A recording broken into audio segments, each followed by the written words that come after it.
আজকে চলে এসেছি নতুন একটা অন্যরকম ভিডিও নিয়ে। আমরা সবাই মিলে চলেছি আমাদের প্রতিবেশী রাজ্য ঝাড়খণ্ডের একটি গ্রামে। আমাদের প্রেমনাথের বিয়ে। আমার থেকে শুরু করে আমাদের বাড়ির প্রতিটা সদস্যের যে কোনো বিশেষ দিন, সেটা হোক আনন্দের কিংবা বিষাদের, এই মানুষটা ঠায় দাঁড়িয়েছিল আমাদের পাশে। তার বিয়ের দিনে একটা বিশেষ কারণে পৌঁছাতে না পারলেও বৌভাতের দিনে সবাই মিলে চলে এসেছি। বাড়িতে পৌঁছাতেই আদর আপ্যায়ন, সেই ক্লিপিংসগুলো আমার কাছে নেই। তারপরে আমরা সবাই মিলে আশেপাশের জায়গা একটু ঘুরে দেখলাম, নদীর পাড়ে গেলাম। ছোট্ট পুচকিটাও দেখো আমাদের সাথেই এসেছে। ওর আজ খুব আনন্দ, ওর তো কাকার বিয়ে। সময়ের সাথে সাথে বিভিন্ন অঞ্চল থেকে আমরা এসে বসবাস শুরু করি ঠিকই, তবে পূর্বতন মানভূম জেলার অর্থাৎ বর্তমানে পশ্চিম বর্ধমান, পুরুলিয়া, মেদিনীপুর, বাঁকুড়া, বীরভূমের কিছু অংশ, এই অঞ্চলগুলো ছিল কিন্তু আদিবাসী সম্প্রদায়ের প্রধান বাসস্থান। মাটির ঘর আর মাটির ঘরের দেওয়ালচিত্র এখানে গৃহ সৌন্দর্যের অলংকার হিসেবে ব্যবহৃত হয়। ঢোল, মাদল, বাঁশি, ধামসার তালে তালে দেখো সবার সাথে আমরাও কেমন এগিয়ে চলেছি প্রেমনাথের বাড়ির উদ্দেশ্যে। এই নাচ মূলত উৎসব, বিয়ে ও বিভিন্ন সামাজিক অনুষ্ঠানে পরিবেশিত হয়। নাচের ভঙ্গিমা সহজ, ছন্দময় ও প্রাণবন্ত। পোশাকে থাকে ঐতিহ্যবাহী সাঁওতালি সাজ। মেয়েরা সাধারণত শাড়ি ও ফুলের অলংকার পরে। নাচের সময় সবাই একে অপরের কোমর বা কাঁধ ধরে সারিবদ্ধভাবে নাচে। দলবদ্ধভাবে নাচ করা হয়, সাধারণত ছেলে ও মেয়েরা একসাথেই অংশ নেয়। এই নাচ শুধু বিনোদন নয়, সাংস্কৃতিক পরিচয় ও ঐতিহ্যেরও। এই নাচে নেই কোনো কৃত্রিমতা, আছে শুধু সরলতা আর হৃদয়ের আনন্দ। প্রজন্মের পর প্রজন্ম ধরে আদিবাসী সমাজ তাদের সংস্কৃতি বাঁচিয়ে রেখেছে এই গান আর নাচের মাধ্যমে। আজ আধুনিকতার ভিড়ে অনেক কিছু হারিয়ে গেলেও আদিবাসী নাচ কিন্তু এখনও মাটির কাছাকাছি থাকার গল্প শোনায়। পশ্চিম বর্ধমানের একটি শহর চিত্তরঞ্জন, রেল নগরী, যে শহরের পরিচয় শুধু ইঞ্জিনের শব্দে নয়, মাটির মানুষ আর তাদের সংস্কৃতিতেও। রেলের সেই প্রতীক চিহ্নের ধনুক যেন আজও মনে করিয়ে দেয় আদিবাসী সমাজের ইতিহাস আর আত্মপরিচয়কে। এই মাটির আসল স্পন্দন লুকিয়ে আছে ধামসার তালে, মাদলের ছন্দে আর সাঁওতালি নাচের প্রাণে। আজ সময় বদলেছে, অনেক কিছু হারিয়ে যাচ্ছে, তবুও ধামসার সেই পুরনো সুর এখনও মনে করিয়ে দেয় আদিবাসী সংস্কৃতি বেঁচে আছে, বেঁচে থাকবে মানুষের হৃদয়ে। তোমরাও আমার চোখ দিয়ে এই আনন্দ একটু উপভোগ করে নাও দেখি।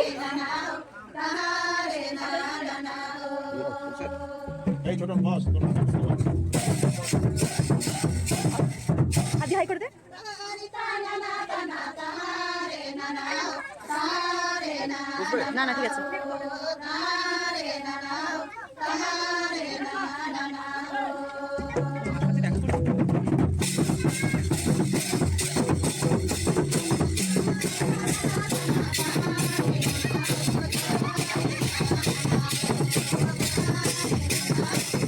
এবার এনাদের সাথে সাথে আমরাও ঘরের ভিতরে যখন যাওয়ার জন্য পা এগোই, তখন দেখি বরদাদা এসে হাজির। ভাইয়ের বিয়ের প্রচণ্ড কর্মতৎপরতার মধ্যেও বরদাদা এসে আমাদের সাথে দেখা করে গেলেন। এত ব্যস্ততার মাঝেও তার এই ভালোবাসা, সময় দেওয়া সত্যি মনে রাখার মতো।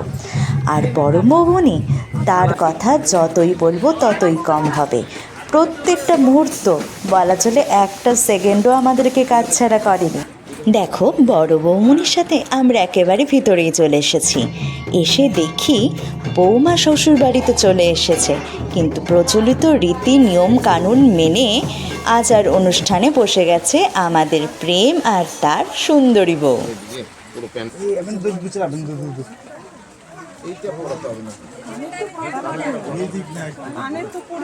কানেরটা পড়তে হবে না, গলারটা পড়ো।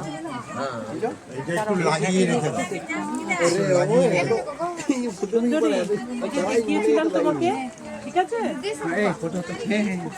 গলারটা পরিয়ে দিই। হ্যাঁ, ও বাংলা বলতে পারে। হ্যাঁ,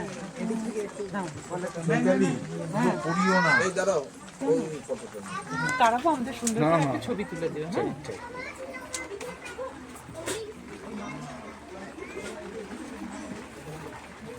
দিদি ভাই এবার লাগাও।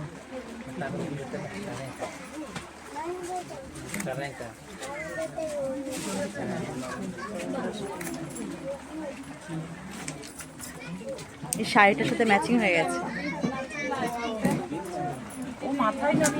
সেজো কাকি আমার ছবি তুলতে একটু বেশিই ভালোবাসে, যদিও এই তালিকা থেকে আমরা প্রত্যেকে কেউ কম যাই না। কাজের কাজ হোক না হোক, ছবি তোলাটা কিন্তু চাই। প্রেম আর সুন্দরীর দাম্পত্য জীবন যাতে আরও প্রেমময় আর সুন্দর হয়ে ওঠে, তোমরা কিন্তু সবাই আশীর্বাদ করো। এবার আমরা গুটি গুটি পায়ে চললাম খাওয়ার উদ্দেশ্যে। বাচ্চারা খুব সহজেই মানুষকে নিজের করে নিতে পারে, তাদের কাছে বড় কিছু লাগে না। একটু সময়, একটু আদর আর সত্যিকারের ভালোবাসাই যথেষ্ট। যে মানুষটা তাদের ভালোবাসে তারা তাকেই মন খুলে আপন করে নেয়। ওরা কোনো হিসাব বোঝে না, কোনো স্বার্থ বোঝে না, ওরা শুধু নির্মল নির্ভেজাল ভালোবাসা বুঝতে পারে। তাই হতো বাচ্চাদের হাসি এত সত্যি আর তাদের ভালোবাসা এতটাই নিঃস্বার্থ। দেখো পুচকিটা এসে গেছে আমাদের পাশে খাবে বলে। তুই কাকুর সাথে আর কাকির সাথে চলে আসবি, ঠিক আছে?